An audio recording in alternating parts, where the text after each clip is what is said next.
semua, Assalamualaikum warahmatullahi wabarakatuh. Kembali lagi bersama saya di channelnya Ilham Toys. Seperti biasa, di video kali ini juga saya akan membahas tentang seputar usaha. Dan buat kalian yang ingin memulai usaha atau memulai bisnis atau jualan kecil-kecilan tapi kalian masih ragu, silahkan tonton video ini ya. Oke, sebelum saya lanjut ke video selanjutnya, jangan lupa tekan tombol like, comment, share, and subscribe, dan aktifkan loncengnya agar kalian selalu mendapatkan notifikasi setiap channel ini mengupload video terbaru. Oke. Dan untuk topik kali ini agak berbeda dari sebelumnya ya. Karena kalau sebelumnya itu saya ngebahas tentang mainan, terus tentang jualan lampu murah, jualan lakban, terus jualan cemilan juga ada. Nah, mungkin di video kali ini topiknya saya akan membahas ada beberapa hal yang harus kalian perhatikan apabila kalian mau jual beli handphone bekas ya. Nah, seperti ini di depan saya udah ada beberapa contoh handphone bekas yang udah siap jual dan udah lulus pengecekannya menurut saya. Nah, oke, langsung saya akan jelaskan beberapa hal yang harus kalian perhatikan sebelum kalian terjun ke jual beli handphone bekas. Yang pertama, sebelum kalian mau jualan handphone bekas, kalian itu harus belajar dulu cara-cara mengecek handphonenya ya. Karena apa? Ini penting banget belajar cara mengecek handphone bekas itu masih layak atau enggak. Karena itu akan menentukan usaha jual beli handphone kalian untuk kedepannya. Karena apa? Kalau kalian belum mahir banget untuk ngecek handphone yang masih layak atau enggak, cobalah kalian tanya-tanya dulu ke teman-teman kalian, ke rekan kalian, atau ke misalkan ada teman kalian yang punya konter, silahkan tanya-tanya dulu. Jangan malu untuk bertanya karena ini penting banget. Kalau kalian langsung main ceroboh, saya jamin jual beli handphone kalian nggak bakal bertahan lama ya. Karena kalau di handphone bekas itu yang namanya pengecekan handphone ini itu sangat penting banget, sangat dibutuhkan ya. Misalnya kalian ini udah ada contohnya Oppo A3s ya. Ini Oppo A3s ini udah keluarannya agak lama ya, udah ada sekitar 4 tahun ke belakang, tapi ini kalau dilihat ya masih layak pakai. Gimana caranya ngecek handphone bekas yang masih layak atau tidak? Oke, yang pertama, kalian ini kalau mau ngecek handphone, pastikan dari casingnya dulu ya, dari bodi keseluruhan handphone tersebut. Nah, contoh ini, coba kalian lihat di sekelilingnya ya. Ini meskipun handphone lama, tapi kalau kita dibalik, dilihat di atas, dari bawah, dari pinggir, masih mulus, masih bagus. Misalkan ada lecet tapi lecet sedikit masih bisa ditoleransi. Nah, itu yang pertama kalian harus ngeceknya di situ ya.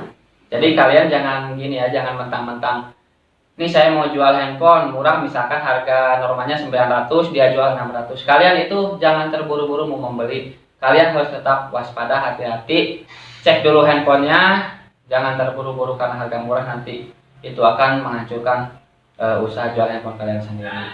Nah, ini kan tadi kalau udah saya jelaskan tentang pengecekan bodi ya, bodinya seperti ini. Yang kedua, kalian harus kalau mau membeli handphone ini, coba masuklah kalian ke pengaturan handphonenya ya teman-teman. Masuk ke tentang ponsel. Nah, terus di sini nanti ada pengaturan reset ke data pabrik. Kenapa saya anjurkan harus di reset ke data pabrik dulu? Karena itu kalau handphone yang mesinnya masih sehat ya, belum ada kendala, minimal kalau kalian reset 2 kali berturut-turut, itu handphone akan kembali ke setelan pabrikan dan nggak ada kendala apa-apa. Itu yang paling gampang ya kalian ngeceknya. Nanti kalau misalkan sudah di reset, kalian tinggal buka aplikasi yang lainnya seperti kamera, terus nyoba panggilan. Itu kan penting kalau nyoba panggilan itu buat apa? Buat nanti kan ada yang gini ya, kasus handphone jual beli itu. Kalian langsung di reset, udah reset karena kalian percaya ini handphone udah reset otomatis bagus. Jangan seperti itu, tapi kalian harus ngecek dulu misalkan itu yang paling rawan di panggilan ya, itu karena kalau bersangkutan dengan yang namanya sinyal handphone itu pasti fungsinya udah nggak, misalkan udah 50% lah, jadi nggak normal fungsinya kalau sinyalnya nggak normal ya. Nah, terus apalagi yang harus kalian cek, perhatikan ini dari apa ini, LCD-nya. LCD-nya kalian harus tahu yang mana yang masih ori pabrik sama yang udah diganti pakai yang lokal. Kalau buat lihat LCD itu gampang banget sebetulnya teman-teman. Yang pertama kalian coba perhatikan di pinggiran sini nih. Kalau yang namanya LCD udah lokal ya, udah ya bukan ori lagi, kalian tinggal hidupin aja dengan kontrasnya kasih yang full. Kontrasnya coba dipulin. Nah, terus kalian perhatikan dari pinggirnya dari sini nih. Nanti dia bakal kelihatan kayak ada cahaya di sini ya. Di pinggir sini ada cahaya. Karena kalau yang namanya LCD udah lokal, kalau dipasangin ke handphonenya itu nggak bakal sama kayak yang aslinya 100%. Nah, itu hal pertama yang harus kalian perhatikan sebelum kalian jualan handphone bekas ya. Dan yang kedua itu kalian harus membangun jaringan dulu. Jadi apa gunanya jaringan dulu? Karena kalau jual beli handphone untuk zaman sekarang ya, apalagi masa COVID seperti ini, otomatis setiap orang pergerakannya dibatasin, pokoknya setiap kan nggak bebas seperti biasanya. Jadi kalau kalian udah membangun jaringan, sekarang kan udah musim canggih ya, udah zamannya canggih. Kalian tinggal gunakan medsos aja, dari mulai WhatsApp, Facebook, Instagram, Twitter. Nah, yang seperti itu. Kalian kalau udah punya jaringan, misalkan relasi kalian ya udah banyak, itu kalau udah punya jaringan handphone misalkan ya, akun kalian udah dikenal orang, kalian itu suka jual beli handphone, kalian nggak ribet-ribet, kalian cuma tinggal ini misalkan ya, kalian ada punya dua barang ini, misalkan ada Vivo ya 12 sama Infinix Smart 5 misalkan, kalian tinggal foto aja, terus foto dibolak-balik pinggir, kanan, kiri, atas, bawah, pokoknya komplit. Nah, terus kalian tinggal tulis aja keterangannya di situ bahwa handphone ini keterangannya misalkan kelengkapannya masih full, masih dari mulai headset, charger, terus busnya masih ada, garansinya masih ada. Kalian tulis aja di situ beserta keterangannya seperti misalkan ini RAM-nya 4 GB, internalnya 64 misalkan, yang seperti itu. Terus CPH-nya sekian-sekian, kameranya 20 MP misalnya, yang seperti itu. Kalian kalau udah seperti itu, udah kasih info lengkap beserta fotonya, kalian tinggal langsung upload aja. Misalkan upload ke Facebook. Nah, udah upload ke Facebook, kalian share lagi ke WhatsApp, ke Instagram, ke Twitter, dan lain-lain pokoknya. Jadi gampang, atau masuk ke grup jual beli handphone. Otomatis kan kalau akun kita udah dikenal, itu kita cuma nge-share doang, kita duduk di rumah, insya Allah penjualan kalian saya bisa jamin 90% akan berjalan dengan lancar ya. Itu yang nomor 2. Yang nomor ketiga, relasi. Apa yang dimaksud relasi? Ya mungkin relasi itu misalkan gini ya, kalian itu relasi harus luas ya. Kayak misalkan kalian harus kenal sama, misalkan di daerah kalian ada berapa konter, cobalah kalian semua deketin itu konter-konter di tempat kalian. Terus sesama penjual handphone bekas ya, misalnya kan ada grupnya, coba kalian masuk ke situ, terus sharing hal. Nah, terus dengan teknisi handphone ya, kalian itu juga harus relasi kalian bagus dengan teknisi. Karena apa? Gini ya, kalau handphone bekas itu kadang kita beli udah dicek bagus-bagus, tapi nggak tahu ada kendalanya, masih ada kendalanya. Jadi kalau kita kenal baik dengan teknisinya sendiri dan udah terpercaya ya menurut kalian tinggal datang aja. Nanti teknisi itu pun juga bakal ngerti. Misalkan jadi misalkan ini harga normalnya kalau ngebetul ini taruh 300.000, kalau kalian penjual handphone itu pasti dia paling ngasih harga 150 setengahnya, karena dia juga paham. Yang pertama dia ya kan udah pasti dibedain mana konsumen sama yang penjual. Yang kedua udah pasti dia akan belinya buat dijual lagi, bukan dipakai sendiri. Terus yang ketiga kalau kita dekat, jadi dia juga ya kita saling membantu aja, kita saling membutuhkan. Soalnya apa? Kalau kita dekat sama teknisi, teknisi juga butuh sama kita juga butuh sama teknisi. Intinya saling membutuhkan ya. Nah itu ya masih yang relasi. Kalau relasi kita bagus, nah dari yang ketiga tadi itu kan, yang pertama kalian cara ngecek handphone, terus yang kedua jaringan, yang ketiga relasi. Itu kalau yang ketiga itu kalian bagus, nggak usah waktu lama ya. Kalian itu pasti merintis bisa jamin sekitar 6 bulanan itu usaha kalian udah jalan bagus. Nah itu yang nomor 3 ya teman-teman. Dan yang nomor berikutnya, nomor 4 itu kalau beli handphone ya. Kalau kalian beli handphone itu harus hati-hati. Yang keempat itu masalah beli handphonenya ya. Jadi gini, kadang kan misalkan ini ada orang menjual handphone ya, ini harga normalnya 2 juta misalkan. Terus ada orang jual, ini belilah 1 juta. Itu kalian jangan langsung tertarik ya, kalian harus berpikir panjang, jangan kalian pikir, wah ini pasarannya masih 2 juta, saya beli 1 juta kan untungnya udah ketahuan 1 juta juga.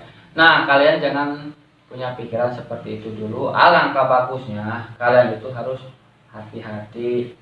Jadi tanya dulu sama yang mau jualnya, ini handphone dari mana, terus handphone punya siapa. Terus ya tanya juga ini kekurangannya apa, minusnya apa. Apalagi kalau yang jual enggak lengkap sama charger sama dusnya. Karena apa itu ya, soalnya kalau jual handphone batangan ya istilahnya itu 50-50. Apalagi kalau di kota-kota besar kan udah banyak kasus yang seperti itu ya. Jadi gini, itu contohnya hal sepele ya, kalian cuma lihat untungnya, tapi itu beresiko bisa membangkrutkan usaha kalian. Kenapa bisa membangkrutkan? Karena misalkan gini, kalau kita kan nggak tahu karena tergiur dengan keuntungan yang besar, terus kalian beli aja 1 juta, berselang 3 hari, nah ada polisi interogasi ke kantor kalian, misalkan ke rumah kalian, tanya-tanya, nah yang katanya yang jualnya dapat, terus kalian terseret juga, otomatis itu kalian kan udah jadi penadah dibilangnya. Nah makanya itu kalian harus hati-hati kalau masalah beli handphone, kalau bukan dari yang kalian kenal banget. Nah itu yang nomor 4. Dan lanjut ke nomor yang terakhir yaitu nomor 5 ya. Tadi kan sudah yang pertama cara mengecek handphone, yang kedua jaringan, yang ketiga relasi, yang keempat jual beli barang, terus yang kelima kalian itu harus siap tanggung resiko. Karena apa? Kalian harus siap tanggung resiko, karena kan udah saya bilang tadi, kalau jual beli handphone bekas itu misalkan sekarang kita jual masih keadaan bagus, tapi nggak tahu selang berapa hari, 2 hari, 3 hari. Nah itu kalian jangan angkat tangan ya, misalnya jangan lepas tanggung jawab. Karena misalkan kan ini nih contoh seperti ini handphone kan belinya dari kalian, terus yang belinya baru 3 hari komplain, ini handphone kok gini-gini, ini misalkan ada kendala, itu saya sarankan kalian jangan lepas tangan ya. Walaupun mungkin kalian nggak dapat untung, syukur-syukur masih kembali modal. Karena apa? Itu dampaknya buruk banget buat kelanjutan usaha kalian ke depannya. Karena yang namanya konsumen itu harus kalian jaga, harus kalian rawat.